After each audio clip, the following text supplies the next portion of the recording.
On the 2nd day of October in 1886, Adelaide Renfrew set $4 on the counter of the Cardwell Mercantile and asked for a ton of hay, and the clerk did not touch the money. He looked at it. He looked past her shoulder at the street. Then he said the thing he had been saying for 11 days to everybody who came through that door, and he said it quietly, the way a man says a thing he is ashamed of. There was no hay. Not at $4, not at 40, not £1 in Cardwell, not £1 at the siding, not £1 in the whole of the Powder Fork country, and none coming. Addie Renfrew was 34 years old that autumn. She had been a widow for 2 years and 7 months. She stood 5 feet 6 inches in the boots she had resoled twice. She wore a faded indigo dress that had been dyed 3 times, and a cream apron with the pocket torn and mended, and her forearms were brown to the elbow from a summer of pitching hay in a country where the hay had not come. Behind her, hitched to the ring bolt at the end of the loading dock, stood a liver chestnut, mare of 16 hands and 1,600 pounds, named June, rough in the coat already, mud dried to the hocks, head down and patient in the way of a horse that has learned that waiting is most of the work. Addie did not take the $4 off the counter. She said she would like to see the book. She said it politely. The clerk was a young man named Ferris, and he had known her since he was 12, and he brought out the order book and turned it around so she could read it, and let her read it a long time, longer than he should have. Every stack in the valley was under contract, every one. The Tulls, the Fisks, the Boyntons on Sand Coulee, the 2 Danish families out at 10 Sleep Flat, old Amos Pruitt, who had put up hay on the same 300 acres since the territory was young. 41 names, and against every name a tonnage, and against every tonnage the same buyer, written in the same slanted hand. H. Dean, agent, and at the bottom of the page, in the same hand, the standing instruction.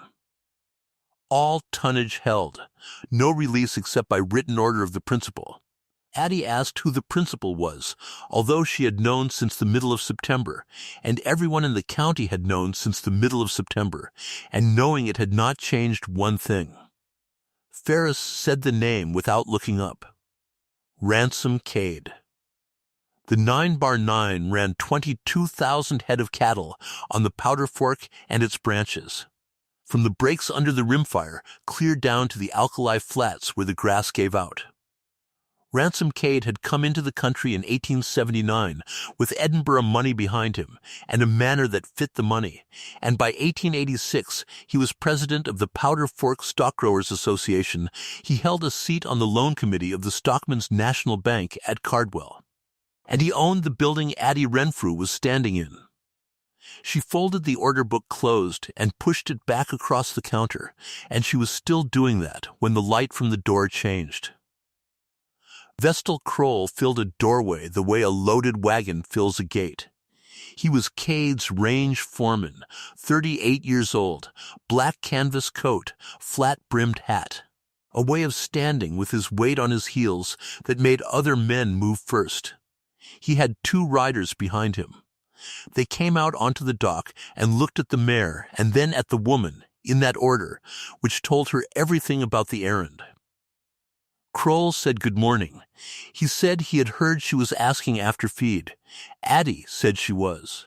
Kroll said that was a shame about the hay, and that a dry summer was nobody's fault, and that a man could not be blamed for buying a thing when it was for sale.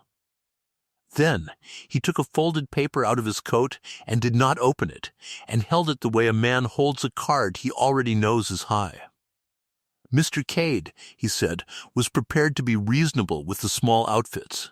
Mr. Cade had a proposition standing for anybody in the valley who wanted to be sensible before the snow.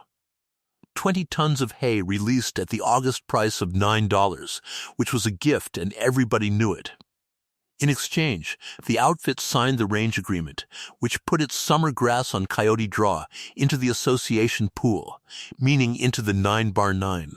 And the outfit sold its horse stock to the 9x9 at $8 a head, delivered at the home ranch before the 1st of November. $8 a head. Addie Renfrew had 41 horses,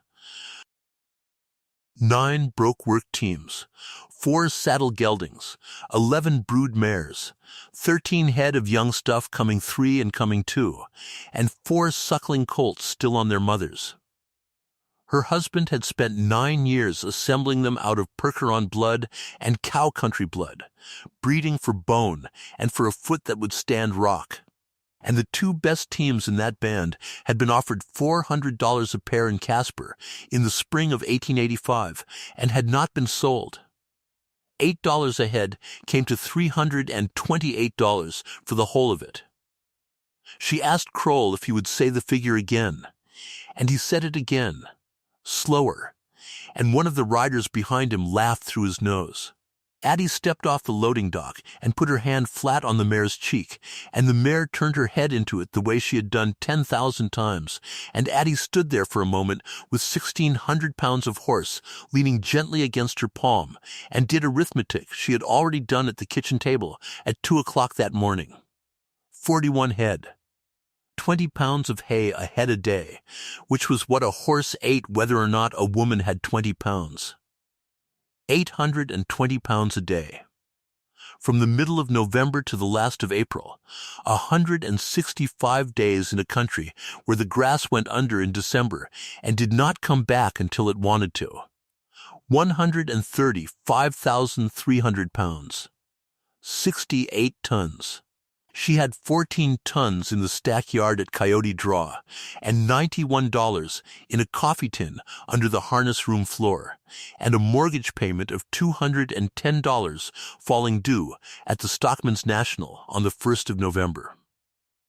She told Vestal Kroll that she was obliged to him for coming out, and that she would not be selling her horses. Kroll put the paper back in his coat. He said that was a proud answer, and that pride made a poor kind of feed, and that he would come back around the 1st of December when she had watched a while, because in his experience a person changed her arithmetic about the 10th of the month, once the wind had turned around and got into the north. Then he said the thing he had been sent to say, which was not about hay at all, and which she would remember for the rest of her life because of how ordinary it sounded. He said Mr. Cade would take the big liver chestnut mare separate at $40 in cash today and would not haggle. He said Mr. Cade had asked after that particular mare more than once. Addie said no. Kroll looked at June a while longer, the way a man looks at a thing he has already been told he will get, and then he touched his hat and walked back into the store and bought tobacco, and Addie Renfrew untied her mare and led her down the middle of the street of Cardwell with $4 silver still in her hand, past the freight office and the harness shop and the platform scale in front of the feed door, where the brass beam hung level and had nothing on it, and had had nothing on it since the middle of September. The trap had shut in August, and she had helped shut it, and that was the part she could not get past. Hollis Dean had come into Cardwell on the 14th of July in a hired buggy, a soft-handed man of 44 in a dust coat, with a commission house behind him in Omaha, and a way of talking to ranchers as though he were doing them a kindness he might get in trouble for. He said the eastern feeders were short. He said the railroad wanted hay laid down along the line for stock in transit. He said he was authorized to pay $9 a ton in the stack, and everybody in the room did the sum at once, because native hay in the Powder Fork had brought $4.50 the year before, and in a good year had gone begging at $3. 1986 had been the driest summer anyone could remember on the Powder Fork. The creek had gone to a chain of pools by the 4th of July. Addie's meadow, which in an ordinary season gave her 90 tons of native slow hay and redtop, gave her 44. She had walked out and looked at those stacks in the first week of August with a pencil and the back of a feed bill, and she had known exactly what she was doing, and she had done it anyway, because the mortgage was real and the bank did not take hay. She sold 30 tons at $9, $270. 27 down in her hand, and the balance to be paid on delivery. Delivery to be made on the buyer's demand, any time before the 1st of December. She kept 14 tons, which in an average winter with a decent fall of grass would have carried the working horses and left the young stuff to rustle. 22 other outfits in the valley did the same or worse. Nettie Fisk sold every pound she had, because Nettie had a note at the bank too, and 9 head of horses, and a boy in a sanatorium in Colorado. Amos Pruitt sold 110 tons and told the whole store he had never made money so easy in his life. Hollis Dean called the delivery on the 28th of September. Every outfit in the valley hauled its own hay in to the Cardwell siding in its own wagons, and stacked it where the 9x9 crews told them to stack it, in a fenced yard beside the loading chute that everybody had watched go up in September without thinking twice about it. 900 and some tons of hay in 11 long stacks, with a plank fence around them and a gate with a chain.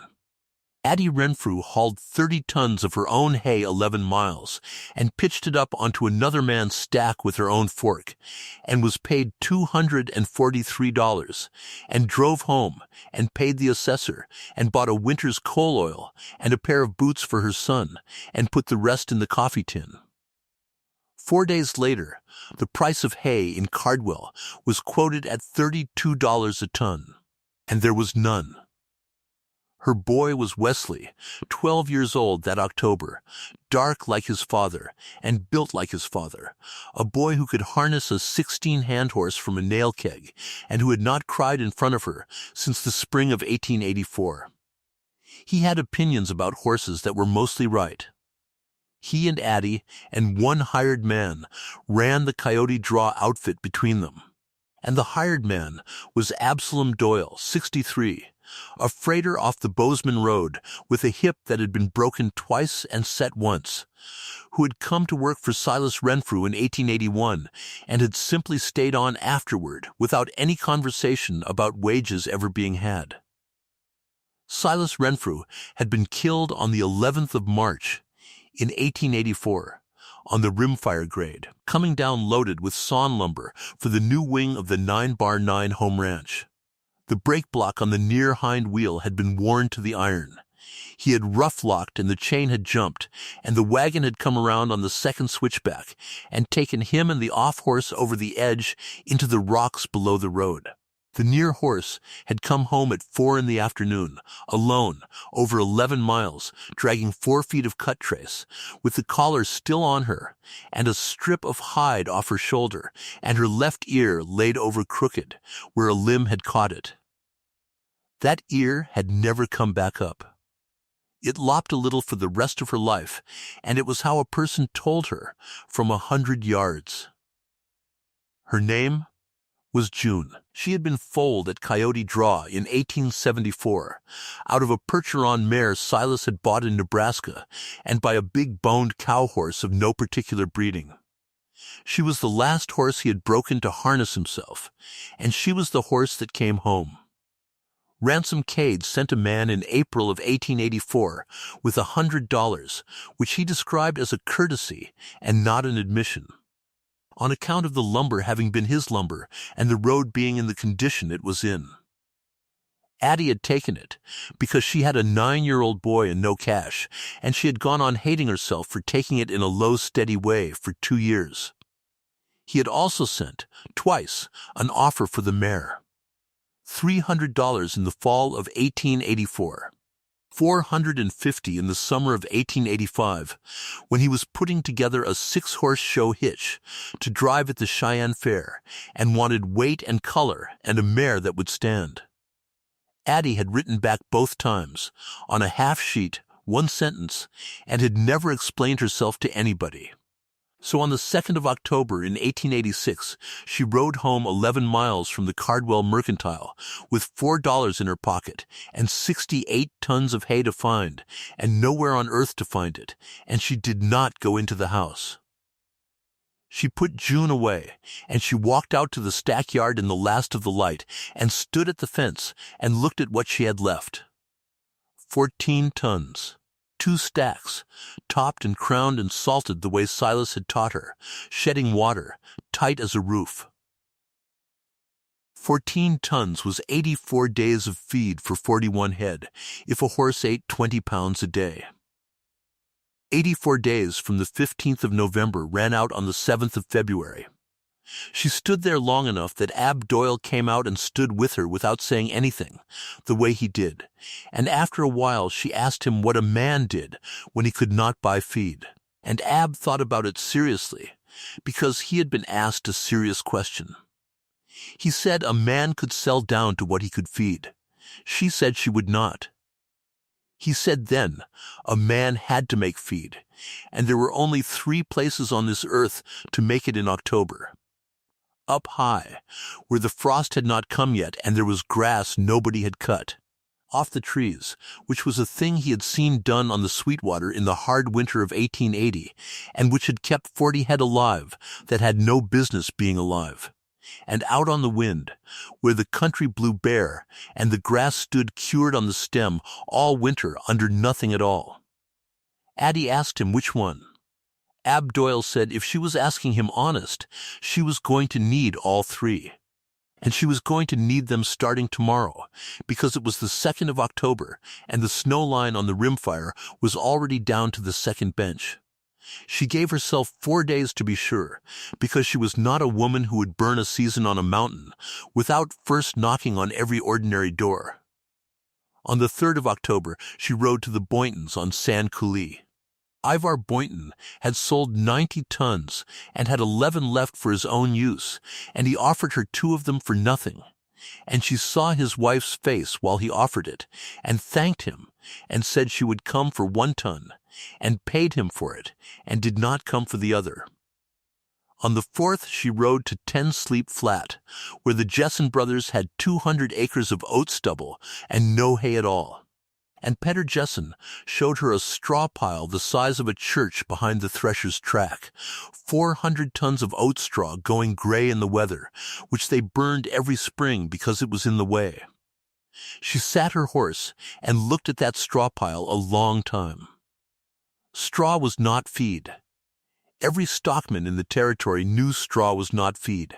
Straw would fill a horse and let it starve full.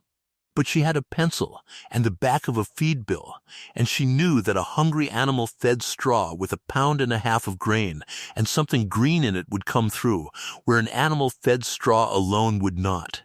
And she asked Peter Jessen what he would take for the pile, and he laughed and said she could have the whole of it if she hauled it, and then stopped laughing when he saw she meant to. On the 5th she rode into Cardwell and stood in the freight office and had the agent wire Rollins and Casper and Buffalo. The answers came back over 2 days, and she copied them into the back of the feed bill. Hay at Rollins, $41 the ton, subject to prior sale. Hay at Casper, none.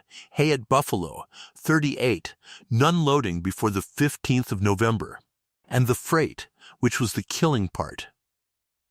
Hay is the worst thing in the world to ship, all bulk and no weight, and the rate from Rollins to the Cardwell siding came to $19 a ton with the transfer. $60 a ton laid down. 54 tons at $60 was $3,240. Her whole outfit, land and horses and buildings and every fork and chain on the place, would not have brought that at a forced sale.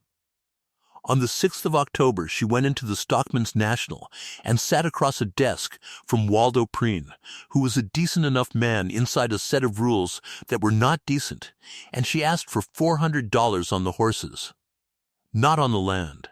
On the horses, at $10 a head against 41 head, which was less than 1/5 of what the band was worth on any day of any ordinary year. Prine took his glasses off and cleaned them, which she came to understand was what he did instead of lying. He said the bank was not lending against horse stock this fall. She asked when that policy had come in. He said the 17th of September. She asked who was on the loan committee. Prine put his glasses back on and did not answer, and did not need to, and then he said one thing more. quietly, with the door shut, which was that if she came in before the 1st of November and made her payment, he would carry her to the 1st of May without a word to anybody. And she thanked him for it and meant it, because it was the only door anybody in Cardwell opened for her that week, and it was a small one, and it cost him something. On the 7th, she rode to Nettie Fisk's. The Fisk place was 6 miles down the creek, a soddy with a frame front, and 9 head of horses in a corral of crooked cedar, and Nettie was loading a wagon when Addie came up the lane. Nettie Fisk was 43, and had buried a husband and 2 children, and had a boy of 15 in a sanatorium at Colorado Springs that cost her $19 a month, and she had sold every pound of her hay in August, for the same reason Addie had sold 30 tons of hers. She had signed the range agreement on the 5th of October and sold her 9 head to the 9-bar 9 at $8. She said it without any excuse in her voice, which Addie respected. $72 and 20 tons of hay released at $9 a ton for the 2 milk cows and the saddle horse she was allowed to keep, and Cade's outfit got the grass on the Fisk Creek frontage from the 1st of May. Addie asked her, standing there in the lane, whether she had thought about what she was going to gather cattle with in the spring. Nettie Fisk said she had thought about her boy in Colorado Springs, and that she would think about the spring when it came, and that Adelaide Renfrew had 160 acres of hay meadow and a big horse outfit and a dead husband who had left her something to fight with, and that she herself had 9 head and a soddy and a sick child, and if Addie wanted to stand in a lane in October and be right about it, there was room in the lane. Addie apologized. She meant it. She helped load the wagon. Riding home in the dark, she counted the outfits that had signed. By the 7th of October, it was 11. By the 20th, it would be 19. Every one of them a small place, every one of them with between 6 and 30 head of horses, and the arithmetic underneath it so simple that she was ashamed it had taken her 5 days to see it whole. A man with no horses in May could not gather cattle. A man who could not gather could not brand and could not ship. A man who could not ship could not pay his note in the fall.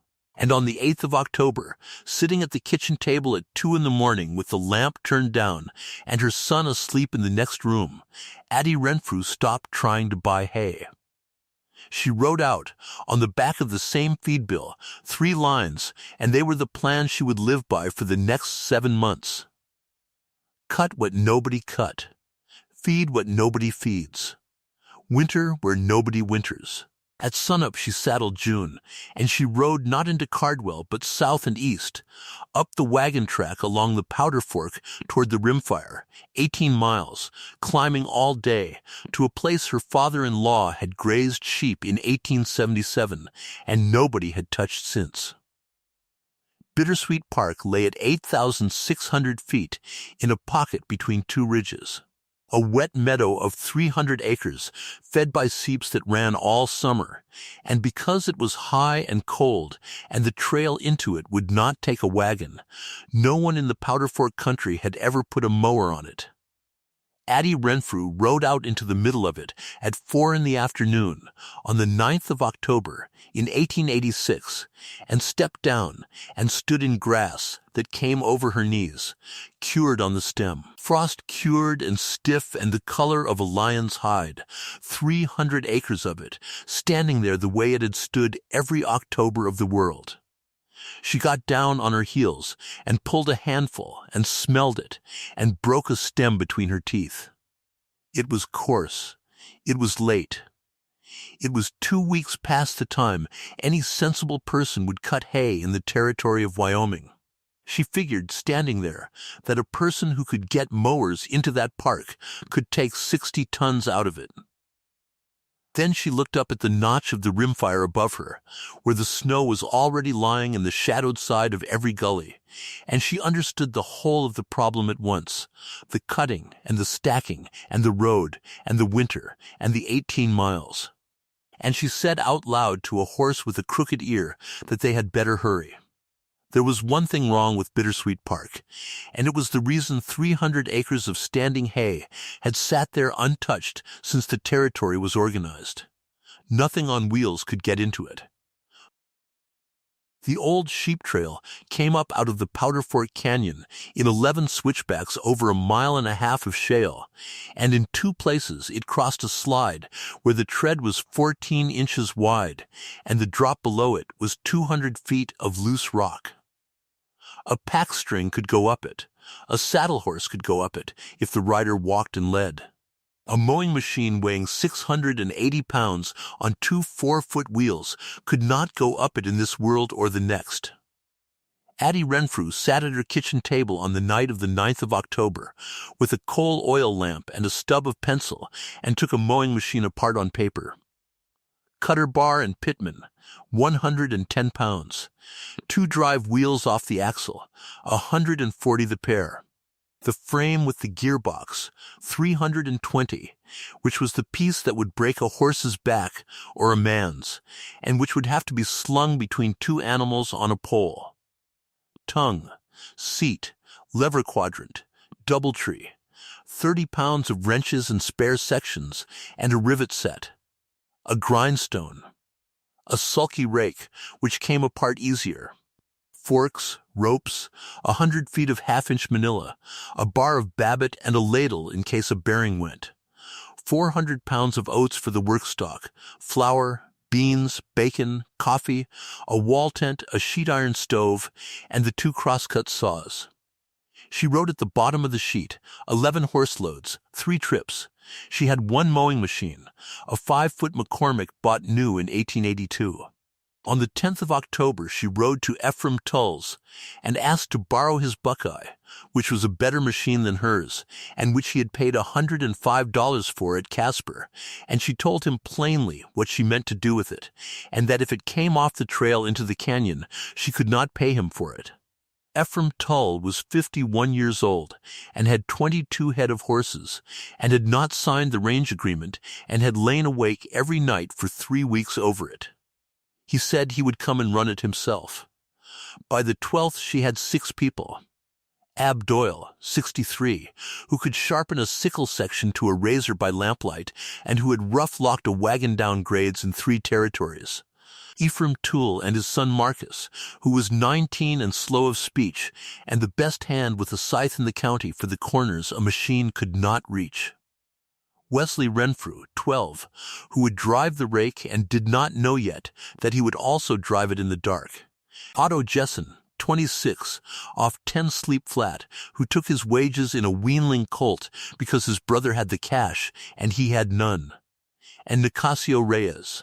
Nicasio Reyes was 66 years old that autumn, and had worked for Addie's father in the San Luis country in Colorado, when Addie was a child in a flour sack dress, and had come north in 1880, and had spent 6 years breaking horses for wages that got smaller every year as his hands got worse. He was small and bald, and wore a hat that had been good in 1871. She found him in the wagon yard at Cardwell, greasing another man's axles for his dinner. And she offered him $20 a month and his keep through May, and he looked at the ground for a while and then asked one question, which was how many head she was trying to bring through. She said 41. He said 41 was a great many horses to be responsible for, and he got his bedroll. They went up on the 13th of October with 11 pack animals and led the horses that would do the mowing, and the trail took them 11 hours. The frame of the McCormick went slung on a pole between 2 of the big work mares, June in the lead, and a black mare called Tildy behind. And Nicasio Reyes walked the whole mile and a half of the slide at June's head with his hand on the cheek of the halter, talking to her steadily in Spanish about nothing at all. And where the tread narrowed he put his own body on the outside, between the mare and the drop, which is a thing that would not have saved either of them, and which he did anyway. June went across the slide the way she went at everything, which was slow and low and pushing, feeling for the rock with the front foot before she trusted it, and the pole swung, and the frame ground against the wall on the inside and took a strip of hide off Tildy's hip. and they came out on the flat above at 4:30 in the afternoon, with the whole outfit intact, and Marcus Toll sitting down suddenly in the grass because his legs had quit. They made 3 trips in 4 days. On the last one the weather turned, and it snowed on them above the canyon rim, 2 inches that melted by 10 in the morning, and nobody said anything about it, and everybody understood it. They put the machines together in the park on the 17th of October, and Ab Doyle set the knife and got the register right, and shimmed a wheel with a strip of bacon rind, because the Babbitt in the near bearing had gone loose on the trail, and at 10 minutes past 9 on the morning of the 18th of October in 1886, the first mower that had ever cut a swath in Bittersweet Park went into the grass with June and Tildy on the tongue, and Addie Renfrew on the seat with her heels braced and the lever in her hand. The grass laid over in a 5-foot swath, and the sound it made was the sound she had heard on her own meadow every July of her adult life, that dry rattling shear that a good bar makes when the sections are sharp and the horses are walking even. And she went down the first 100 yards of it with her jaw set so hard her ears rang. The park was 300 acres, and it was better than she had guessed. The bottom ground along the seeps carried a heavy stand of native slough grass, coarse and tall and stemmy, cut late and worth maybe 2/3 of what June hay was worth, and worth everything compared with nothing at all. The benches above it carried redtop and a fine mountain bunchgrass that had cured standing in the frost, which is the sweetest kind of hay there is, and which no machine had ever touched. They cut for 19 days. Haying at 8,600 feet in the last 2 weeks of October is not haying. It is a fight with the clock, in which the clock is the sun, and the sun is losing 4 minutes a day. The frost came down every night and put a rime on the grass that did not burn off until 9 in the morning, and wet grass will not cut. It slides off the guards and wads in the bar, and stops the knife and shears a bolt, and a man who forces it will break a pitman rod. So they could not start until the sun had been on the park an hour, and the sun went off the west ridge at 10 minutes past 4 in the afternoon, and after that it went cold so fast that the sweat on a horse's neck turned to frost while the horse was still moving. 7 hours of cutting a day, sometimes 6. They cut in relays, and they never let a machine stand idle inside those hours. Addie mowed the first shift, Ephraim Tull the second. Ab Doyle ran the Buckeye all day because his hip could sit and could not walk, and Otto Jessen and Marcus Tull kept 4 teams moving on and off the tongues so that no horse worked more than 3 hours. Because a horse working hard at that elevation in that cold will burn itself out in 5 days, and there were no more horses. At night they sharpened. A 5-foot cutter bar carries 32 sections riveted to the knife back, and cutting frost-cured mountain grass with sand in the roots and gravel in the seeps takes the edge off every one of them in half a day. Ab Doyle sat by the fire with the grindstone between his knees and Wes Renfrew turning the crank, and they put an edge on 64 sections every night. And twice they rebuilt a whole knife with the rivet set on the flat of an axe head while the coffee froze in the pot 8 feet away. On the 22nd of October, the pitman rod on the McCormick broke. It broke because Addie mowed into a granite boulder the size of a dog that had been under the grass since the mountain made it, and it broke clean at the wrist. And it meant the machine was scrap iron until there was another rod. It was 18 miles to Coyote Draw, and 11 more to Cardwell, and a new pitman was a 3-day trip, and possibly no rod at the end of it, because the mercantile did not stock parts in October. Nicasio Reyes walked over and looked at the break and then walked into the timber and came back in 20 minutes with a section of Green Mountain ash. And he sat down with a draw knife and a rasp and spent 5 hours making a pitman rod out of a tree, boring the wrist ends with a bit brace and lining them with 2 pieces cut from a worn-out horseshoe and a strap of iron off a broken singletree.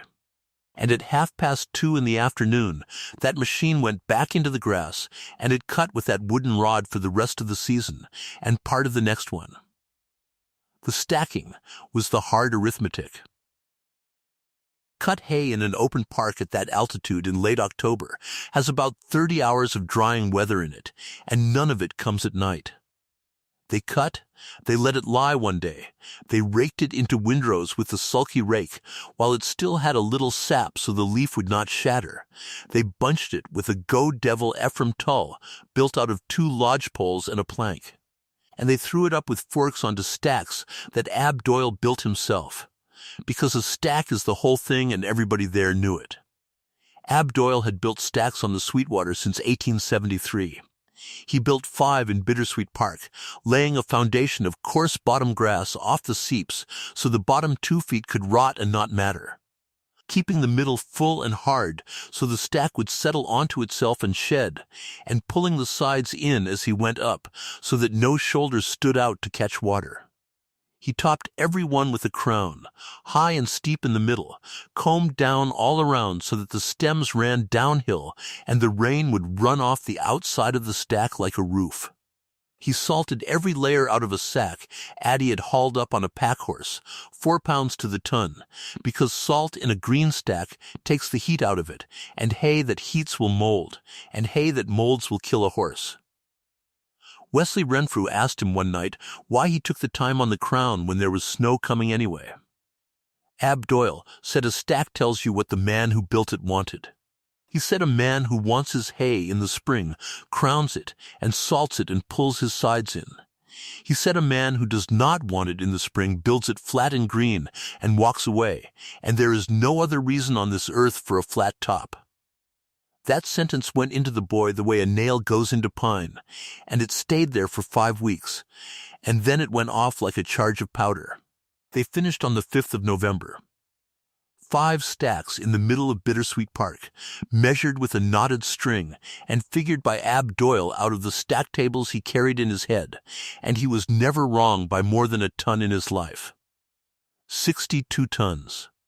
62 tons of coarse late mountain hay, standing at 8,600 feet, 18 miles from her stackyard, with a 1.5 miles of shale trail between it and the world that would not take a wheel. Addie Renfrew stood in the middle of the park on the evening of the 5th of November, with her hands in the small of her back, and looked at the 5 stacks and understood exactly what she had done. She had not saved her horses. She had put their winter on top of a mountain. The snow came in that night, 7 inches, and it did not go off. It was Ab Doyle who said the thing that made the whole plan possible, and he said it with his mouth full, sitting on a stack butt in 7 inches of new snow on the 6th of November. He said a wheel could not get into that park in July. He said a sled could get out of it in January. The sheep trail was not the only way off Bittersweet Park. At the north end of the meadow, the ground rose over a low saddle between 2 ridges, and then fell away 9 miles down Chimney Creek into the head of Coyote Draw, which came out 4 miles above Addie Renfrew's own barn. Nobody had ever taken anything down Chimney Creek, because in summer it was a bog at the top, a boulder field in the middle, and a corridor of down timber at the bottom that a man on foot needed 2 hours to cross. Snow fixed every one of those things. Snow fills a bog and freezes it into a floor. Snow bridges a boulder field and makes it a slope. Snow lifts a sled runner over 100 deadfalls that would stop a wagon wheel dead. Every logging camp in Michigan and Wisconsin ran its whole winter on that fact, and Ab Doyle had never been to Michigan in his life and knew it anyway, because a freighter learns the country in both its faces. They built the road for 8 days. They cut out the down timber with the 2 crosscuts, which was the only real labor, 61 trees in the bottom 2 miles. They dragged a log float, 2 lodge poles chained side by side with a plank across, up and down the line behind 4 horses until the track was packed and hard. They drove the loose horses over it in a bunch every evening, 20 head at a time, because nothing packs a snow road like feet. And in the cold that came every night at that elevation, the packed track froze into something like a paved street, hard and slick, that would carry twice the load of bare ground. They built 2 sleds in the park out of lodgepole runners, and the iron shoes Addie had packed up on the last trip, with racks of poles lashed on. Each sled would take just under 2 tons of loose hay tramped down and roped over. 9 miles of snow road, 4 miles of Coyote Draw, 13 miles down and 13 back, 1 round trip a day per sled if nothing broke, 3 days out of 5 if the weather let them. 55 tons was 30 round trips. The road was good the whole way but for one place, and the one place was the pitch under the saddle, where Chimney Creek dropped 400 feet in half a mile, with a rock wall on the inside, and a slope of scree and dead timber on the outside. A loaded sled on a frozen road on a grade like that does not follow a team. It hunts them. The way to take a load down such a pitch is to rough lock, which means chaining the runners so they cannot slide, dragging the iron and burning the ice, and Ab Doyle rigged both sleds with a length of chain over the top of each runner's shoe and back to the bunk. And on the 15th of November they took the first load down, and it went sweet as milk. On the 17th the chain jumped. Addie was driving. She had 4 horses on, June and Tildy on the pole, and 2 younger geldings in the lead, and she had 3,800 pounds of hay behind her, and she was 200 yards into the pitch when she heard the chain go, 1 flat clank, and the sled came alive under her. It came up on the team. She felt it in the lines before she saw it, the slack running out of everything, the pole horse's britchin going hard and then going soft as the sled overtook the tugs, and the front of the runners began to walk sideways toward the outside of the road, toward the scree and the down timber and 400 feet of Chimney Creek. She knew exactly what was under her, because her husband had been under it. Silas Renfrew had rough-locked on a grade in March of 1884, and his chain had jumped, and he had done the thing that any man with hands does, which is haul back and try to hold them, and a held team on a slick grade with a load pushing is a team that stops and gets run over and goes off the road backward. Addie Renfrew did not haul back. She hollered once and threw her hands forward and put 4 horses into a dead run down a 400-foot pitch on a frozen sled road. It is the most frightening thing she ever did, and it was the only thing. A sled cannot overrun a team that is going faster than the sled. She drove them, hard, screaming at them the whole way. And the leaders stretched out, and the pole horses got their hocks under them, and June, who had never run at anything in her life, took hold of that pole and drove it straight down the middle of the road, with her ears flat, and her feet coming up out of the snow smoke in a way Addie felt in her hands and not her eyes. 400 feet took 11 seconds. At the bottom the road bent left, where the creek turned, and there was a bank of drifted snow 8 feet deep piled against the inside of the bend, and Addie swung the whole outfit into it. The team went into the drift up to the shoulders and stopped like a hand had closed. The sled came around behind and struck the bank sideways and rolled up onto its edge and put 3,800 pounds of loose hay over the road in one slow, soft avalanche, and then set back down on its runners, upright, empty, 4 feet from the outside edge. Nobody was hurt. Not the horses, not the woman. Marcus Toole came down the pitch on a horse at a gallop and found her standing in snow to her waist under her own hay, with her hands still full of lines, shaking so hard she could not unbuckle the pole strap, and she would not let him do it for her. They forked the load back on and took it home. It cost them 4 hours. 2 days later, Vestal Kroll came up Coyote Draw. He came with 3 riders, following the sled tracks the way a man follows a blood trail, and he sat his horse at the head of the draw, where the snow road came out of the timber, and watched the outfit bring down a load, And then he touched his hat to Addie Renfrew and said Mr. Cade sent his admiration, and he meant it as an insult, and it came out sounding almost real. Then he made the offer. $12 a ton for everything standing in Bittersweet Park, cash on the barrel head, and the 9x9 would get it out itself and take the whole risk. 55 tons at $12 was $660, which was more cash money than Addie Renfrew had seen at one time since her husband was alive, and which would have paid the note and the taxes and left $300 over. She said no. Kroll had expected it. He sat there a while, looking up the line of the snow road where it went into the timber toward the saddle and the park. He said that hay on a mountain was not hay. He said it was a promise, and a promise was a fragile item, and a road that could be built could be watched, and a person a long way from her house on a short day in December was a person with a good deal riding on the weather. Then he rode off down the draw, and Ab Doyle looked after him and said, without any particular emphasis, that they had better start doubling the trips.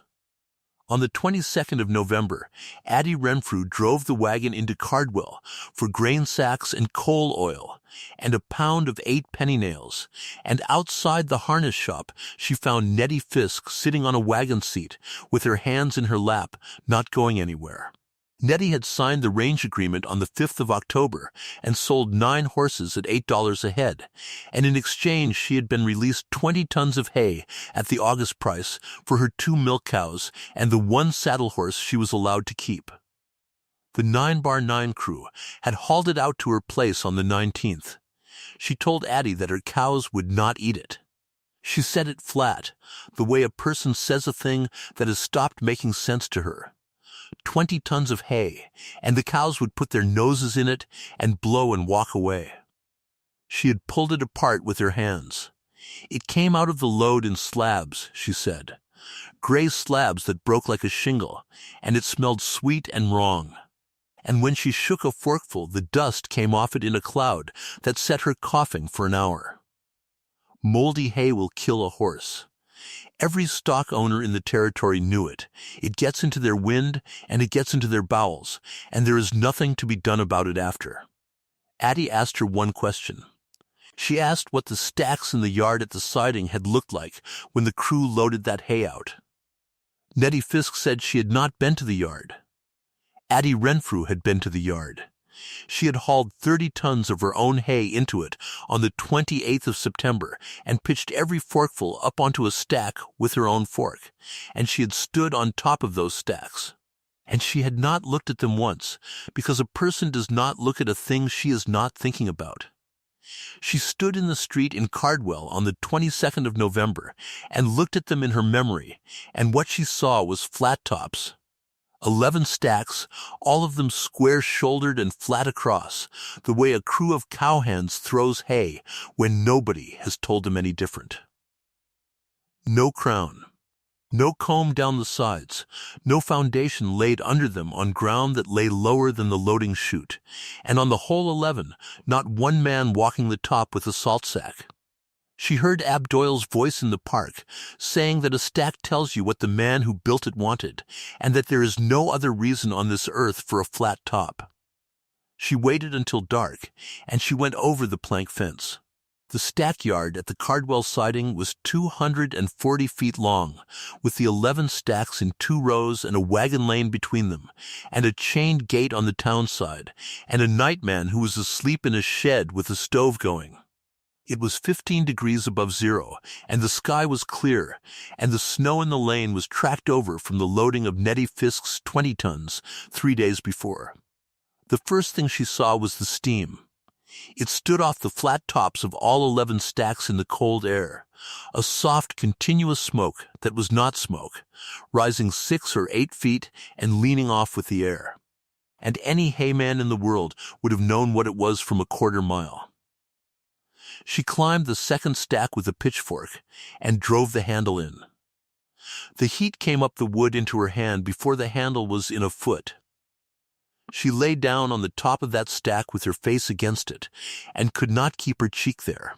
She dug down through the crust with both hands, and brought up a double handful of hay that had gone the color of a dead mouse and was warm as a loaf, and the dust came off it, and hung in the lantern light like flour, and the smell of it was the sweet dead smell of a cellar. 940 tons. She went down the row and tried 4 more stacks, and every one of them was the same. Wet from the flat top, down through a third of its depth from the rains of late September and the snow of November.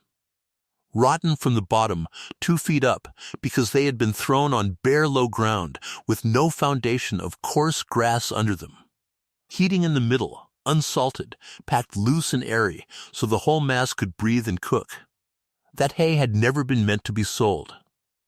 There was a lantern coming down the wagon lane while she was still on top of the 5th stack, and she stood up in the light of it because there was no point in anything else. Hollis Dean was 60 feet away with a lantern in one hand, in a good coat and no gloves, and he was not surprised to see her and did not call for the nightman. He said, in the voice of a man who has been rehearsing something alone for 11 weeks, that he wondered how long it would take somebody. Addie came down off the stack and stood in the lane with him. She had a double handful of ruined hay, and she held it out to him. And Hollis Dean looked at it and did not pretend anything. He had bought 940 tons of hay in the Powder Fork country between the 14th of July and the 28th of September at an average of $9.10 a ton on a commission of 4%, with the money of the 9x9 behind him. He had been given exactly 2 instructions in writing: buy it all and stack it at the siding under the direction of the 9x9 crew. He had written to Ransom Cade on the 11th of October to say that the stacks were being built wrong and the hay would spoil. He had written again on the 29th. He had a 1-line answer to the second letter in his coat pocket, and he did not show it to her, and he told her what it said. It said, "Mr. Dean will attend to the buying."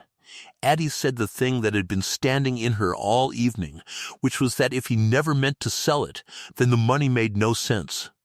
$9,000 of hay bought and ruined on purpose. Hollis Dean set the lantern down on the snow. He asked her whether she had read Rule 9. The Powder Fork Stock Growers Association had passed 9 rules at its general meeting at Cardwell on the 14th of April in 1886, and Adelaide Renfrew had been in the hall for it, standing at the back with about 40 other small owners, and she had voted for the whole slate the way everybody voted for the whole slate. Because 7 of the rules were about scab and drift fences and the date of the general roundup and were plain common sense. Rule 9 said that the increase of the range, meaning every unbranded calf, would be claimed at the general roundup only by an owner represented on the roundup by a rider and a mount, and that all unclaimed increase gathered by the general roundup would be sold on the account of the association. The association's account was administered by its president. Its expenses were voted by the assessment of its members, which was by the head, which meant by the big outfits, which meant by the 9x9. Hollis Dean said it slowly, so that it would be exact. There were, by his own count out of the assessment rolls, 61 owners in the Powder Fork country, running under 100 head.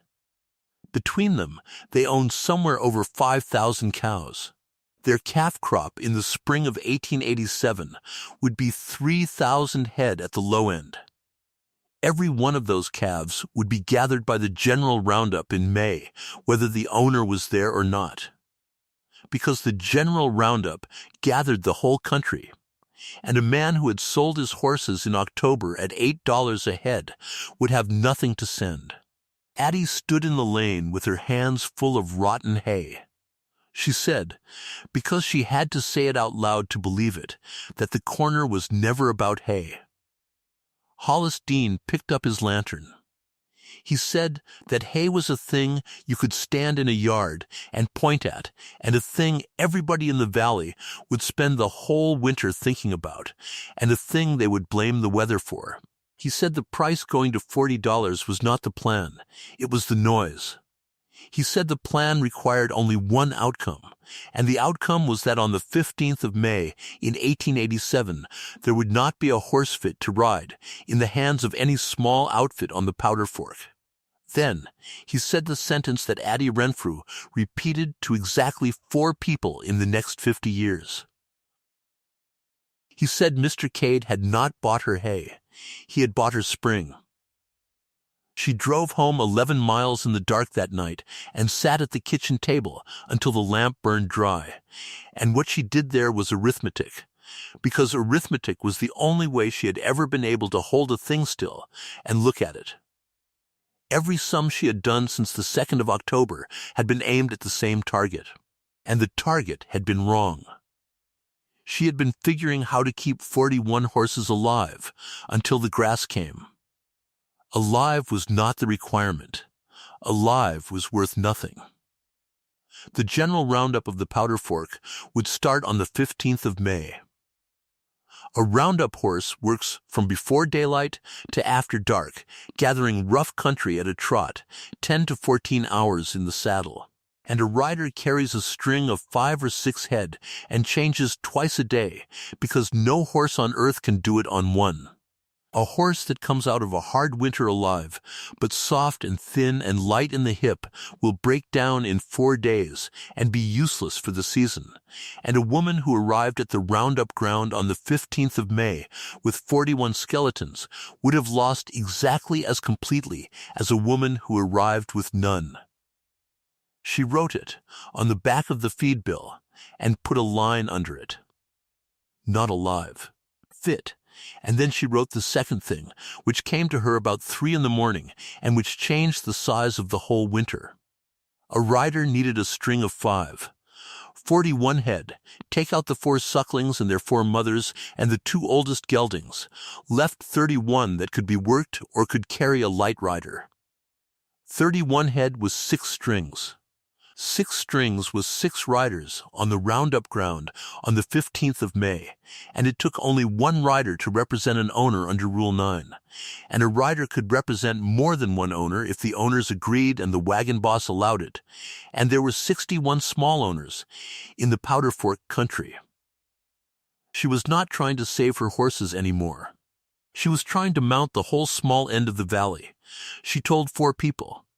Ab Doyle and Nicasio Reyes on the 3rd of December in the barn, and Ephraim Tull that same evening, and Wesley, because he was 12, and he was going to live through it, and she was not going to lie to him. She did not tell the valley. Hollis Dean would deny every word of it in daylight, and she knew it. And 11 outfits had already signed, and would have heard it as a woman making an excuse for being proud, and worst of all, it would have gone up Coyote Draw to the 9x9 inside of 2 days, and the one thing she had, the only thing, was that Ransom Cade did not think she was a problem yet. She had that until the morning of the 4th of December. They had 6 loads down out of Bittersweet Park by the 3rd, 11 tons and a little, stacked in her own yard beside the 14. The weather had held cold and clear for a week. Ab Doyle and Otto Jessen went up the snow road at 5:30 on the morning of the 4th with 2 empty sleds, and Addie followed at 7 with Wes and a pack horse of oats. And they were 2 miles below the saddle when Wes stopped his horse and said the sky was wrong. There was a brown smear standing over the notch, flat on the bottom, spreading east. Hay does not smolder. A stack of dry native hay with a winter's cure on it goes up in one piece and burns at a heat a person cannot stand within 40 feet of. And it is done in 2 hours, and leaves a black rectangle and a bed of ash 6 inches deep that stays hot for 3 days.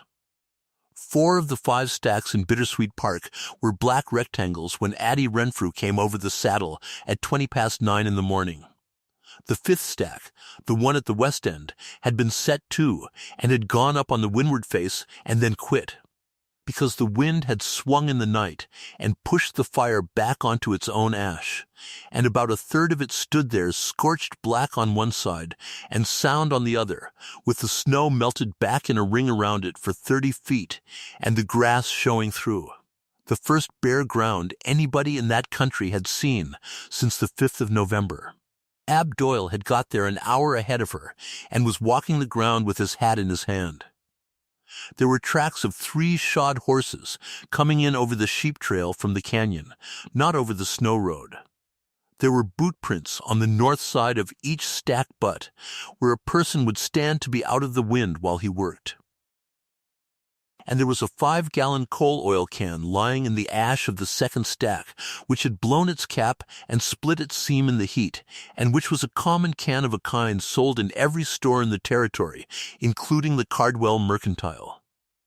Sheriff Orville's skiff came up on the 7th of December, which was a 2-day ride he did not have to make, and which Addie always gave him credit for. He looked at the tracks, which by then were 4 days old, and had had a wind on them. He looked at the can.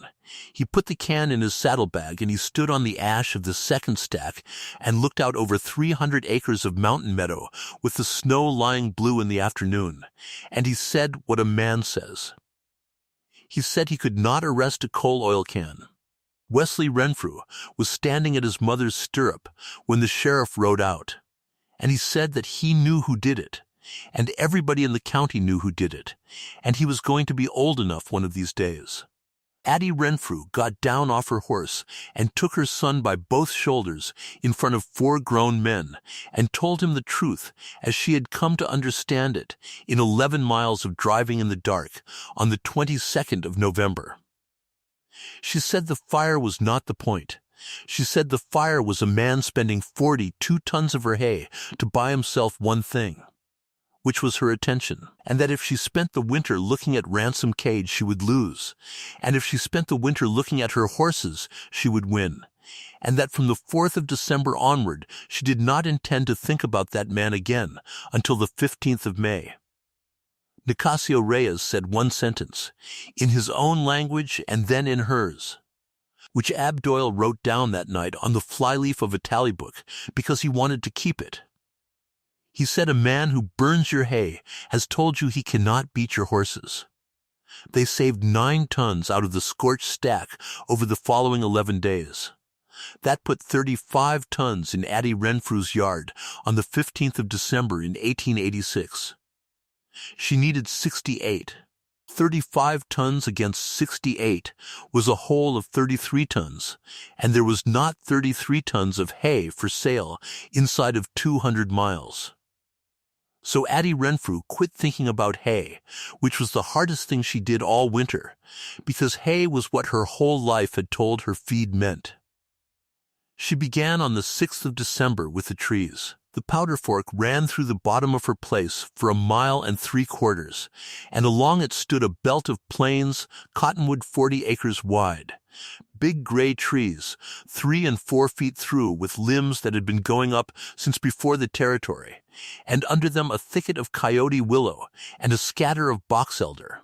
Silas Renfrew had cut firewood out of the dead ones and had never touched the rest.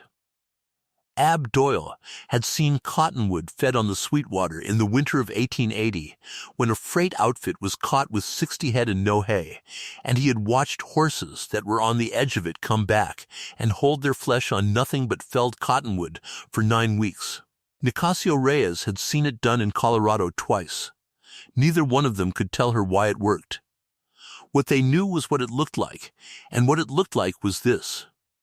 A man dropped a big cottonwood at first light, and before the top had stopped moving, the horses were in it. They took the small limbs first, chewing them down like sticks of candy. Then they went at the bark, and they peeled the whole trunk and every limb the size of a man's arm, taking it off in long green strips with their front teeth, working sideways down the log, and the sound of 30 horses peeling a fresh cottonwood on a still morning carried 1/2 mile and was, Ab Doyle said, the most cheerful sound in the world to a man who had no hay. The green inner bark of a cottonwood in winter is sweet, There is sugar in the cambium and there is bulk in the twigs, and a horse can hold his weight on it in a way he cannot on straw, and it costs a woman nothing but an axe and a saw, and her back. They dropped 4 trees a day, every day, from the 6th of December to the 11th of March. Ab Doyle and Otto Jessen on the crosscut, Nicasio limbing, Wesley snaking the tops out to the feed ground with a single horse and a chain. 96 trees over the winter, worked out into 200 and some feed days, and by February the horses had learned the sound of the saw and would come off the meadow at a trot when it started. The second leg was straw. She went back to Petter Jessen at 10 Sleep Flat on the 9th of December and took him at his word, and over the next 3 weeks they hauled 12 tons of oat straw 16 miles in a hay rack, 5 loads, with a hard freeze on the road and the last 2 loads coming in after dark. Straw is not feed. Straw is a floor to put feed on. It fills the gut, it keeps the heat in the belly, it stretches everything else, and fed by itself it will let a horse starve with his sides tight. Every man in the country would have told her so, and every man in the country would have been right. Which brought her to the third leg, which was grain, which cost money, which she did not have. She had $43 in the coffee tin on the 15th of December. On the 17th, Hollis Dean came up Coyote Draw in a hired cutter with a robe over his knees. He had quit the 9x9 on the 2nd of December, before the fire, and he had settled with Cade and drawn his commission on 940 tons at 4%. And he sat in Adelaide Renfrew's kitchen with his hat on his knee and put a bank draft for $342 on the table and pushed it across.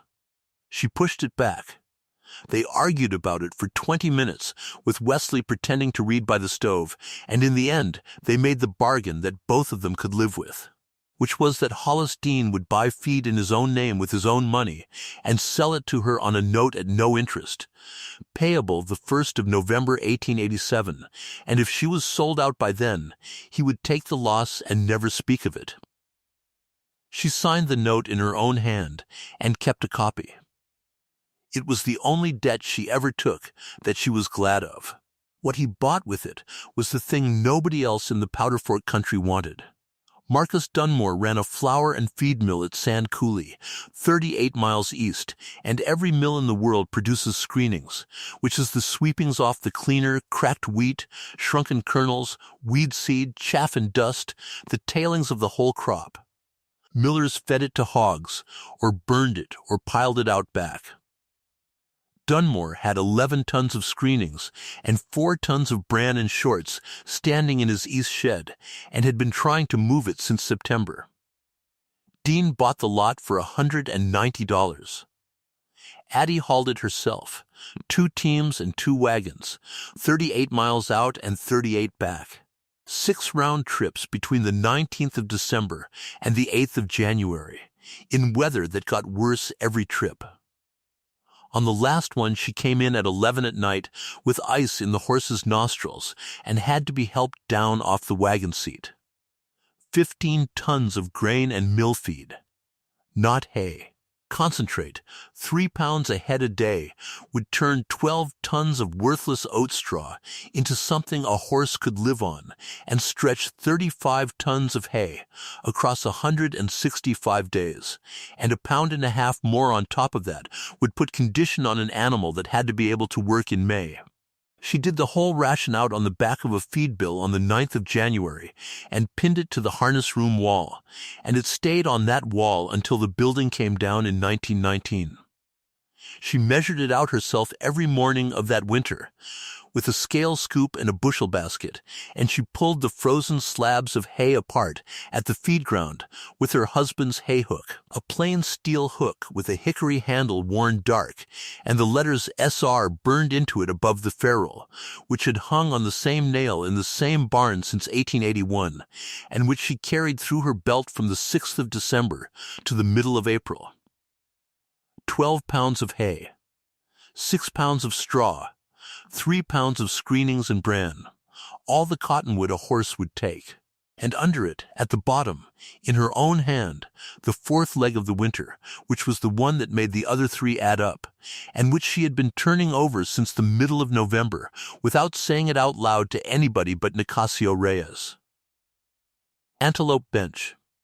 Antelope Bench was 4,000 acres of south, facing shelf lying under the shoulder of the rimfire, 22 miles north and west of Coyote Draw, and there was not a stockman in the Powder Fork country who considered it worth anything at all. It carried a heavy stand of blue bunch wheatgrass and needle and thread that cured standing in September and held its feed value all winter, which is the great gift of the northern ranges and the reason cattle were ever run there. It lay tipped to the south, so the sun worked on it every hour it was up. And the wind came off the rimfire across it all winter long, out of the west and the northwest, day and night, so that the ridges and the whole open face of the bench blew bare to the grass within a day of any storm that fell on it. It had no water. The one seep at the east end froze solid by the middle of December and stayed frozen until April. A cow must drink. A cow in winter will walk to water every day or she will quit eating, and a cow will not dig. Put 6 inches of settled snow over grass, and a cow will stand on top of it and bawl and lose flesh and die on a full pasture. That is the plain and terrible fact that killed cattle by the 100,000 on the northern range, and every cowman knew it in his bones, and it was the reason Antelope Bench had never carried a hoof in winter and was fenced across its north lane by a drift fence the association had built in 1884 to keep the 9x9's cattle from drifting into country where they could not be gathered. A horse is a different animal. A horse will eat snow for water and get along on it, which no cow will do. And a horse will dig. He strikes with a front foot, sweeps the snow back, strikes again, and works down through 14 inches of it and a crust on top to the grass underneath, and he will do it for 4 months. And a band of horses following a lead mare that knows how to dig will winter on a wind-swept ridge that would kill cattle in a fortnight. Nicasio Reyes said it in the barn on the 15th of December, and Adelaide Renfrew had Ab Doyle write it down too. A horse digs. A cow stands. They moved on the 27th of December in 1886. She split the band. 10 head stayed at Coyote Draw where the hay was, 4 brood mares with sucklings at their sides, and the 2 aged geldings. One of them a 22-year-old named Dan, who had been Silas's first saddle horse and who was not going to make a 22-mile drive in December. 31 head went to the bench. Addie rode June.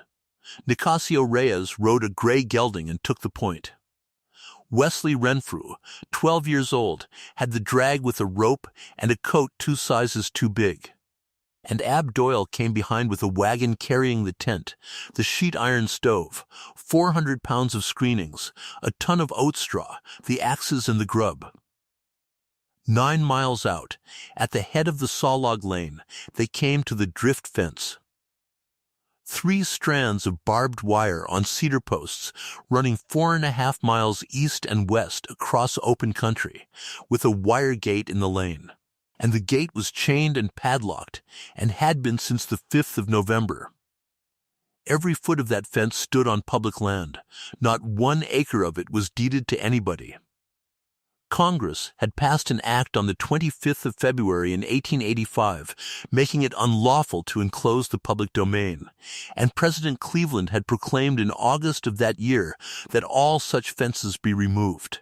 And there were 4,000 miles of them still standing in the territory of Wyoming on the 27th of December in 1886, because a proclamation in Washington and a wire in Wyoming are 2 different articles.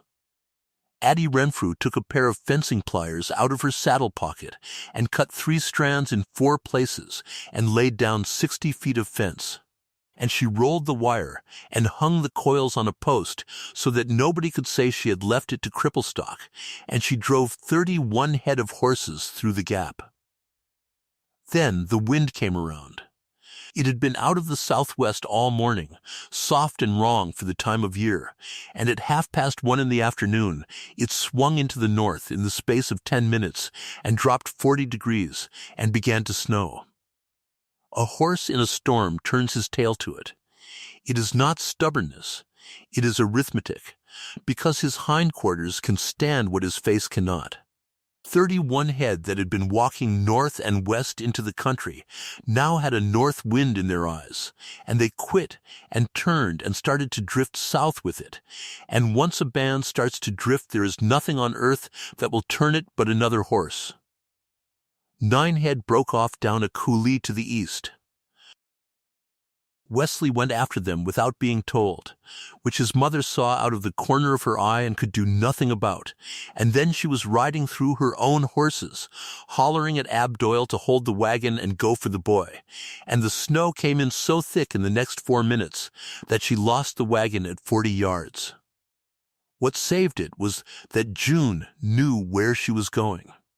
Addie always said afterward that she did not turn that band. She said she pointed the mare, and the mare put her shoulder into the near side of the drift and walked into them and kept walking. And horses that will not turn for a rider will turn for a big mare who is going somewhere with her ears up, and the whole bunch swung and strung out behind her and went the last 4 miles into the wind at a shuffle, nose to tail, with Nicasio Reyes on the point and Addie riding the flank and shouting into a wind that took the words out of her mouth and threw them into the next county. They came up onto Antelope Bench at 20 minutes to 5. The wind on the bench was worse, and it was doing what the wind on that bench had done every winter since the country was made. It was picking the snow off the open face as fast as it fell, and packing it into the swales and the lee of the rocks, and the whole 4,000 acres of grass was standing bare and gray and knee-high in the last of the light. 31 head of horses walked out onto it, and stopped, and put their heads down, and did not lift them again. Ab Doyle came in an hour later with the wagon, and Wesley riding beside him, and 8 of the 9 heads strung out ahead. They found the 9th in the morning, a 3-year-old filly, standing in a coulee in snow to her belly, cold and tired and perfectly sound, and she was leading before they got a rope on her, because she could hear the others. That night they set the tent in the lee of a rimrock at the east end, with the stovepipe wired to a rock, and Nicasio Reyes went out at moonrise to look at the horses, and came back, and stood in the tent door with the snow blowing past him, and told Adelaide Renfrew to come and see something. An old brown mare called Ruth, 19 years old, was standing in a swale where the wind had packed the snow 18 inches deep and crusted the top of it. As they watched, she struck down through the crust with her near forefoot, once, twice, and swept the loose snow back with a sideways sweep of the same foot, and struck again, and went down and down until she had a hole the size of a washtub with the grass showing in the bottom of it. And she put her head in the hole and ate. 4 other horses had already quit the bare ridge, and were standing around her, watching. By morning there were 9 holes in that swale, and by the 4th of January the horses had dug the whole east end of Antelope Bench into a country of craters, and they never once looked at the bare ground on the ridge until the swales were cleaned out. The winter of 1886 and 1887 on the northern range is the winter that the cattle business tells stories about, and the stories are not exaggerated. It began wrong. The summer had been a drought, and the grass came up short and burned off in July, and there was nothing standing on the flats in November where there should have been 6 inches of cured feed. The range had been stocked past all sense for 4 years by companies with Scottish and English money that counted their herds on paper and had never in their lives seen the country in February. The first snow lay down on the 15th of November and never went off. And then in the second week of January, the weather quit being weather and became something else.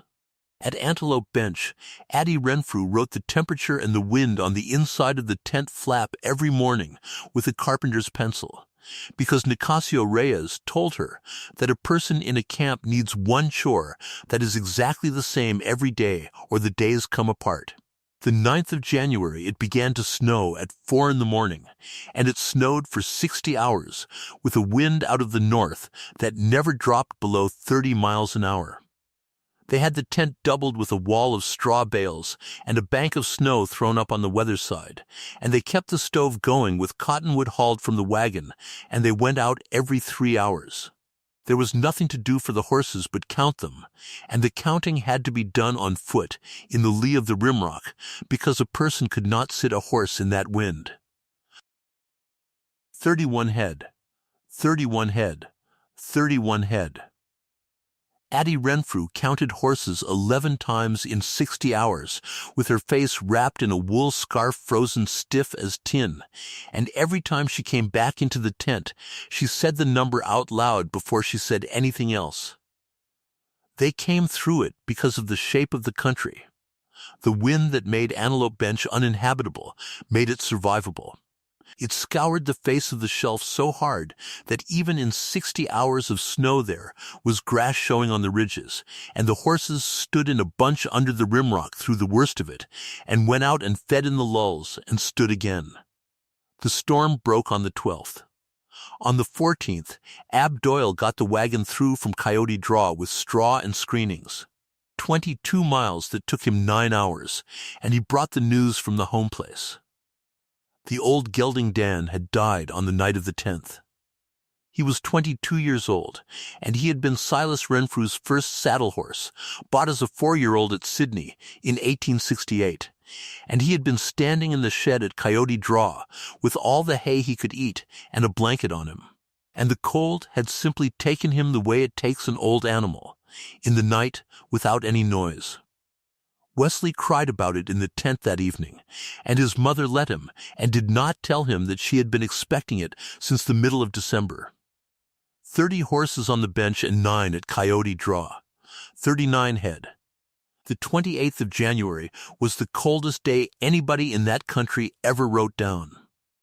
The thermometer nailed to the tent pole at Antelope Bench read 46 below zero at 7 in the morning, and it did not come up to 30 below all day.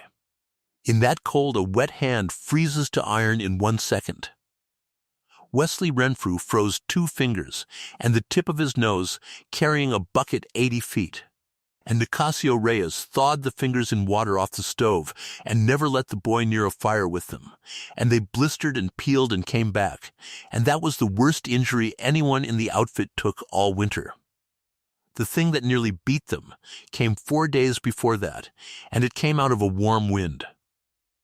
On the 22nd of January, a Chinook came over the rimfire in the afternoon, the way it does, and the temperature went from 18 below to 41 above in 5 hours, and every soul in the Powder Fork country stood outside in their shirt sleeves and thanked God.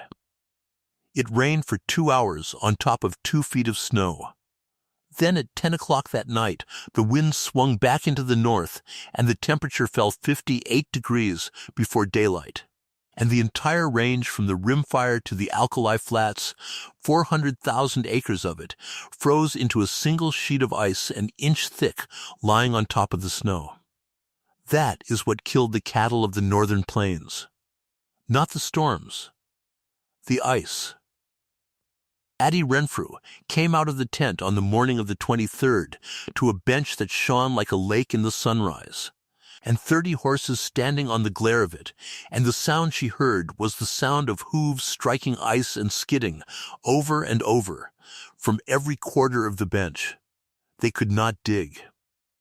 A horse strikes down through soft snow and sweeps it back, and against an inch of hard ice he strikes and slips and strikes and slips, and after a while a sensible animal quits and stands. And a horse that quits and stands on the northern range in January is on the road that the cattle were on. She had 6 days of straw and screenings in the wagon. They started at 8 that morning with the harrow.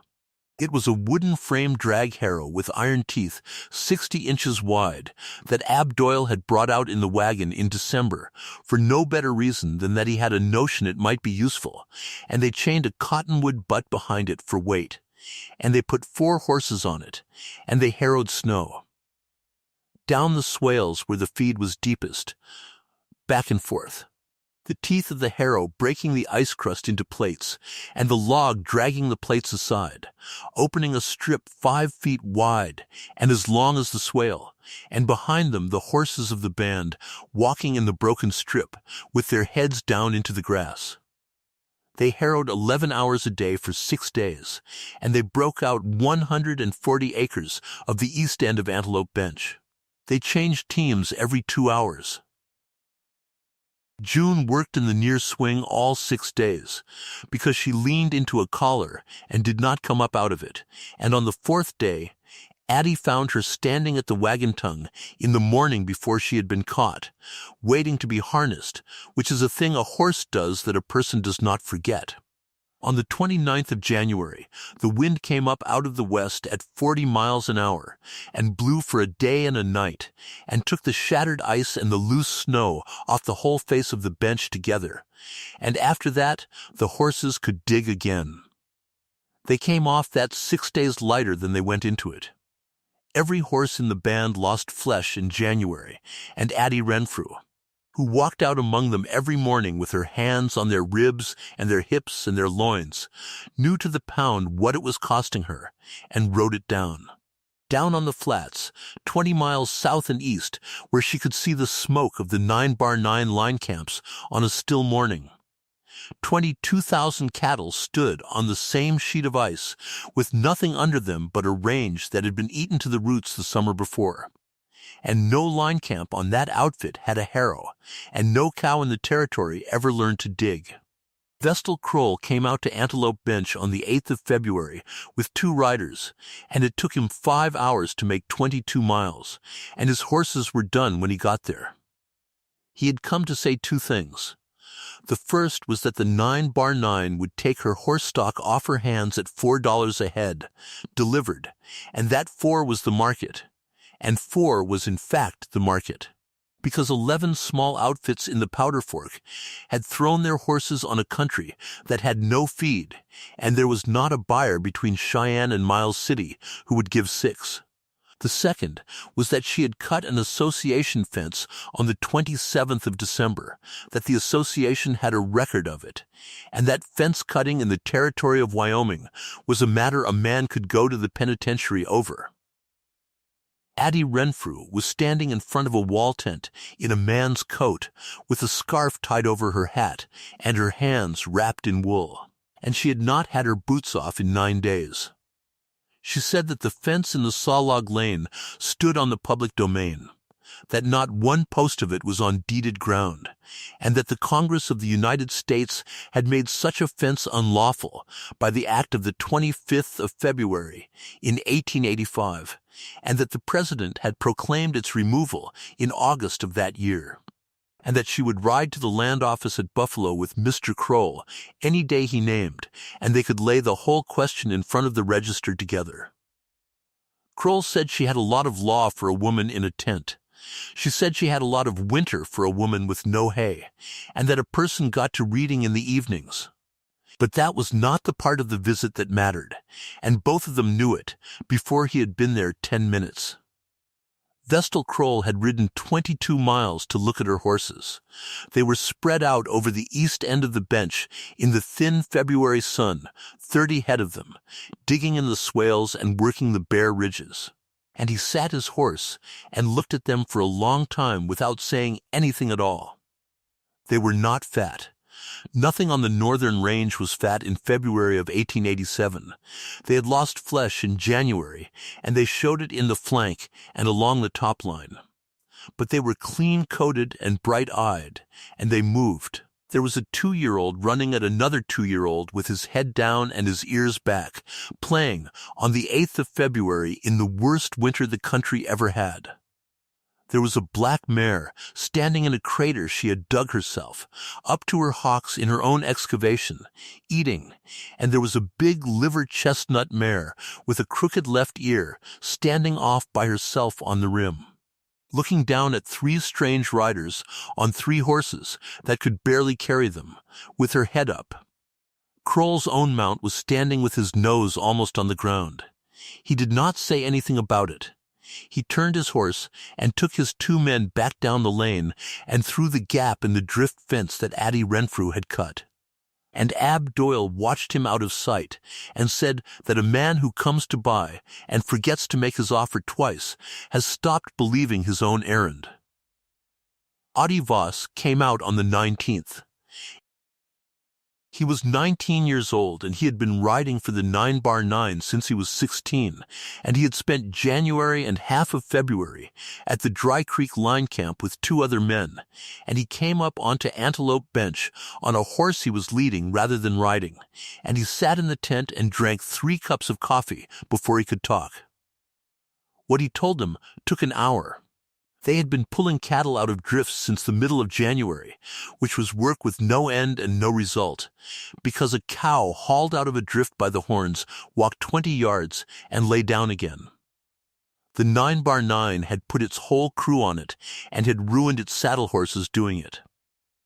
The home ranch had been feeding the remuda out of the stackyard at the siding since the 1st of January, hauling that hay 11 miles and forking it out, and the horses had gone off it steadily, and half the string at the home ranch had a cough on them now that you could hear across a corral, and 3 good geldings had broke their wind entirely and would never be worth anything again. Ab Doyle put his head in his hands and laughed until he had to go outside. Audie Voss did not understand what was funny, and Adelaide Renfrew told him plainly, sitting on a straw bale in a wall tent on Antelope Bench.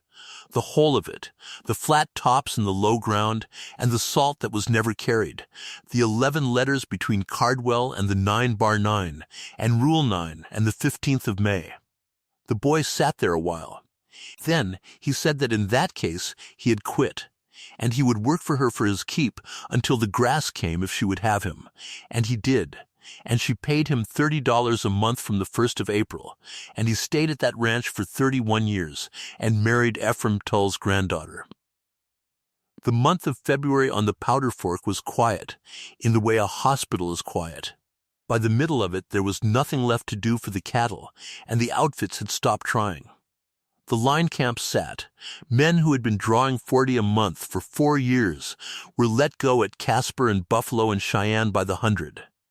And the flats below Antelope Bench, which in November had carried more cattle than the grass could ever have kept, went silent by degrees.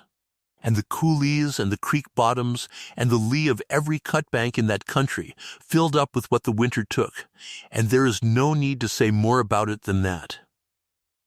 Adelaide Renfrew fed 12 pounds of hay, 6 pounds of straw, 3 pounds of screenings and all the cottonwood the horses would take, and hauled 22 miles a week to do it, and counted her horses every morning of her life.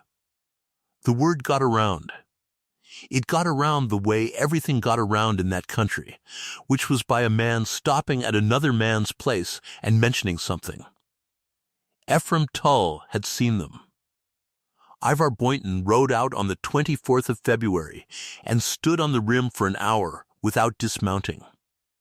Otto and Petter Jessen came in March, and on the 4th of March, in a wagon with a borrowed horse, Nettie Fisk came 22 miles out to Antelope Bench and got down and walked out among 30 head of horses in the last of the winter and put her hand on the shoulder of a brown mare she had raised herself and sold in October for $8.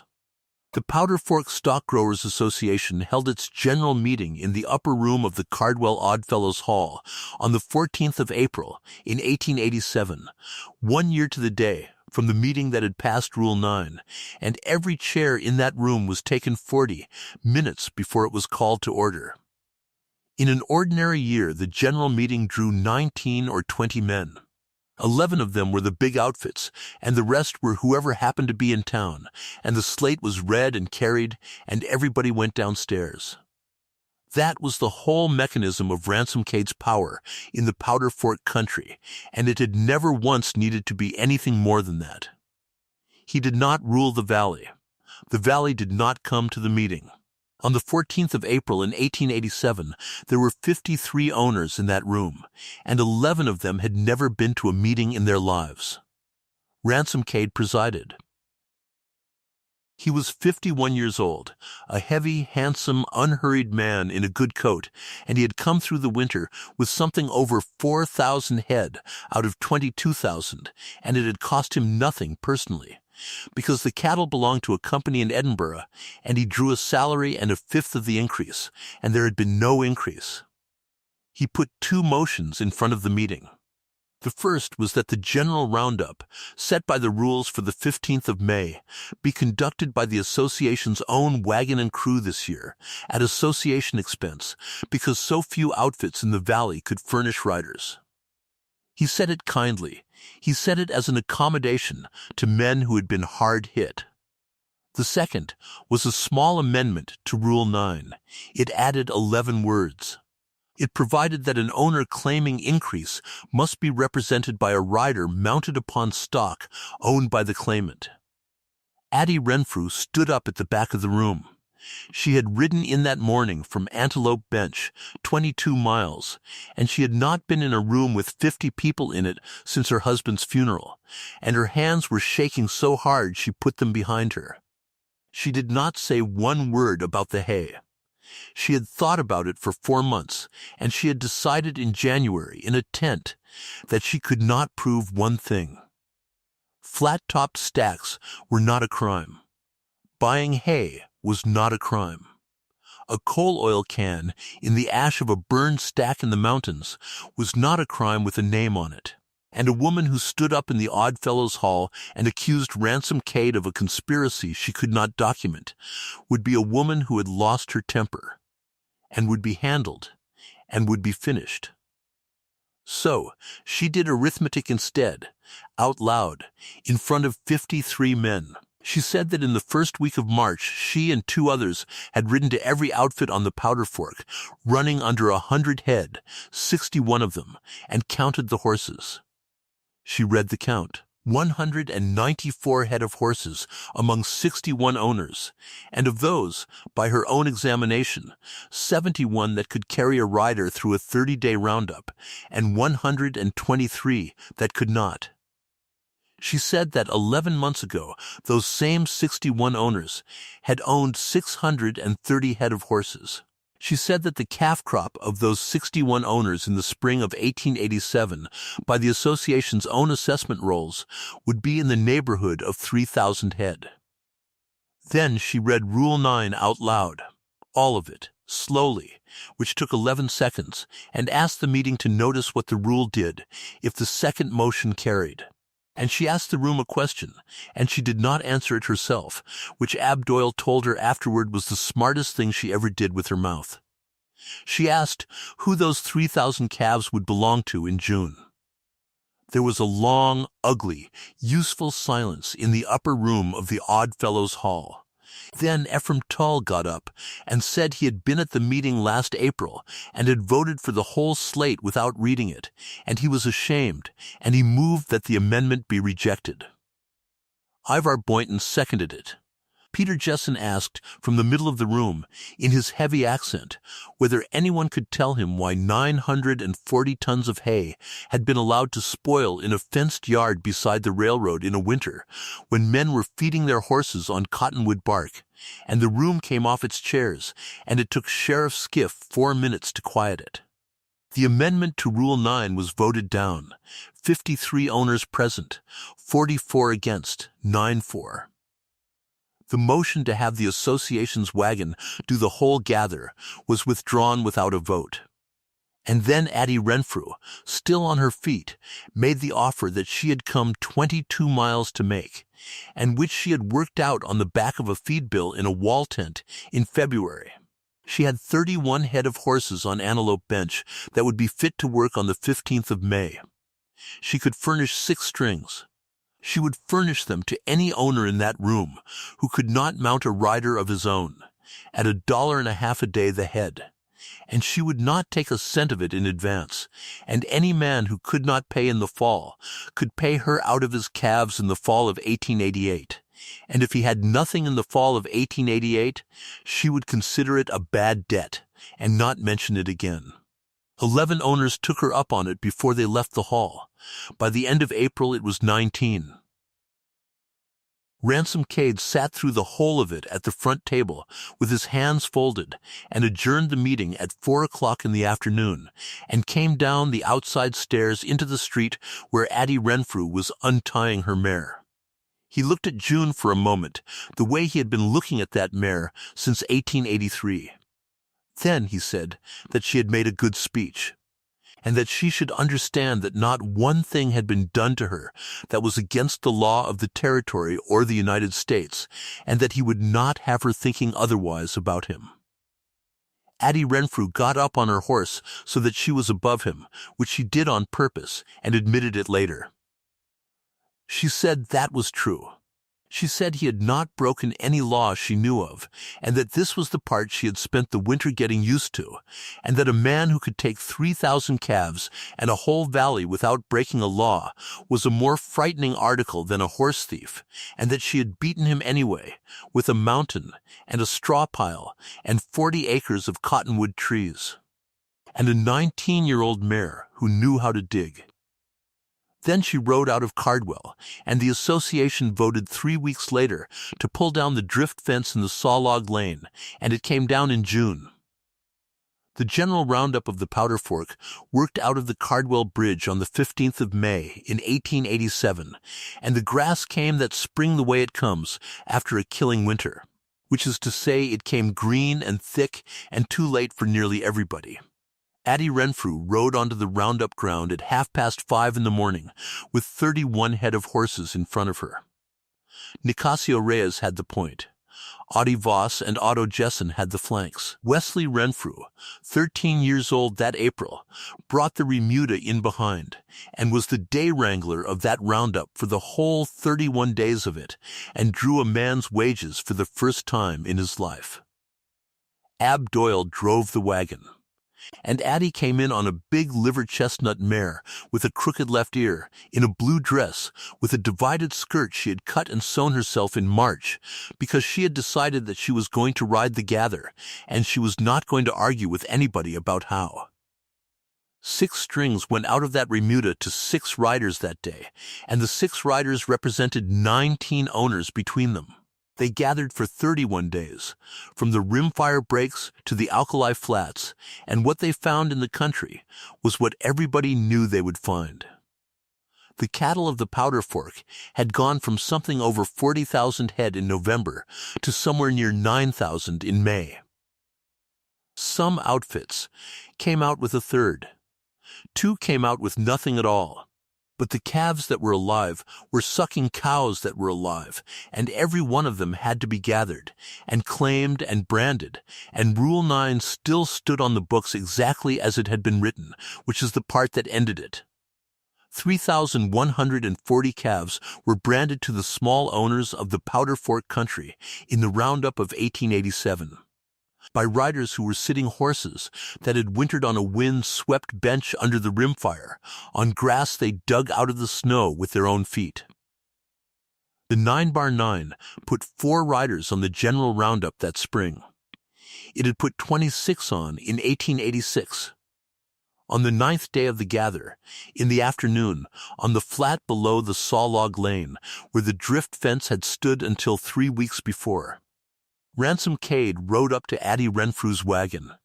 His outfit was in a bad way, and he did not pretend it was not. He had 4 riders and 11 head of saddle stock fit to use, and of the horses that had wintered at the home ranch on hay, hauled from the yard at the siding, a third had a cough on them that a man could hear from the far side of a corral, and 3 had broken their wind entirely and would never draw a full breath again. He had 4,000 cattle scattered over 60 miles of broken country, and no way to gather them. He asked to hire 6 head of horses. Adelaide Renfrew was sitting on the wagon tongue with a plate on her knee. She put the plate down and stood up and thought about it, and everybody within 40 yards had gone quiet. And she took her time on purpose, because she was a human being and it was the 9th of June and she had been at it since the 2nd of October. She said $8 a head. Cade said that was 5 times the rate she had put in front of the association. She said it was. She said the association rate was $1.50 a head a day for the small owners of the Powder Fork country, and it would stay $1.50. She said his rate was $8 a head for the day, and that $8 a head was a number he had sent to her house in October with a man who laughed through his nose, and that he could have his 6 horses at it, or he could gather his cattle on foot. Ransom Cade paid $8 a head a day for 6 horses for 19 days of the roundup of 1887, which came to $912, and every dollar of it was drawn on the account of a company in Edinburgh that had already decided to sell. He came once more, at the end of it, on the 10th of June, and stood at the corral at Coyote Draw, with his hat in his hand, and offered $600 for the liver chestnut mare, and said that he had wanted her since 1883, and that he was a man who had been beaten, and could say so. Adelaide Renfrew said the mare was not for sale in 1884, and was not for sale in 1885, and was not for sale now. Then she told him, because she had decided in the winter that she would tell him once and then never carry it again, that the mare had come home 11 miles on the 11th of March in 1884, dragging 4 feet of cut trace, with a strip of hide off her shoulder and her ear laid over, from a grade where a brake block had been worn to the iron on a load of his lumber, and that he had sent $100 in April and called it a courtesy. He stood there a while, and then he said that he was sorry, and Addie always said afterward that she believed him, and that it did not signify. The Edinburgh Company sold the 9x9 in the fall of 1888. Ransom Cade went to Denver and then to California, and was not heard of again in the Powder Fork country.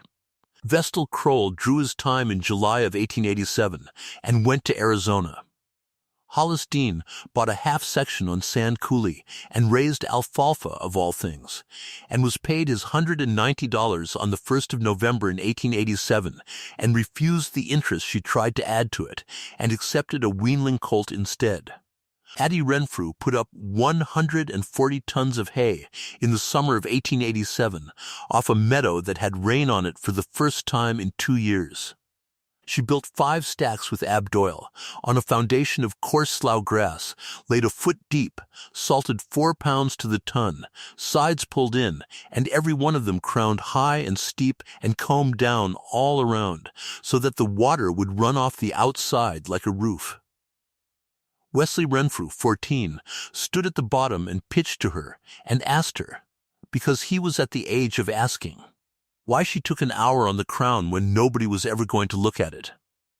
His mother stood on top of a haystack in the July sun with her husband's hayhook in her hand, the hickory handle worn dark, and the initials burned into it, the same hook she had used every morning of that winter to break frozen slabs of hay apart at the feed ground on Antelope Bench. She said a stack tells you what the woman who built it wanted. By 1893, the Renfrew outfit on Coyote Draw was running 310 head of horses and was the largest horse ranch in that part of the territory, and shipped work teams east out of Cardwell every October to Omaha and Chicago. And Adelaide Renfrew never once in her life sold a horse for less than she thought it was worth. The mare June was foaled at Coyote Draw in 1874 and died there in the fall of 1900, 26 years old, in a pasture at the head of the hay meadow, and they buried her where she lay and set a flat rock over it, and Wesley Renfrew's children were taken up there and told the story, and told it in the order their grandmother always told it, which was not the order a stranger would have chosen. She never began with the man, or the hay, or the fire.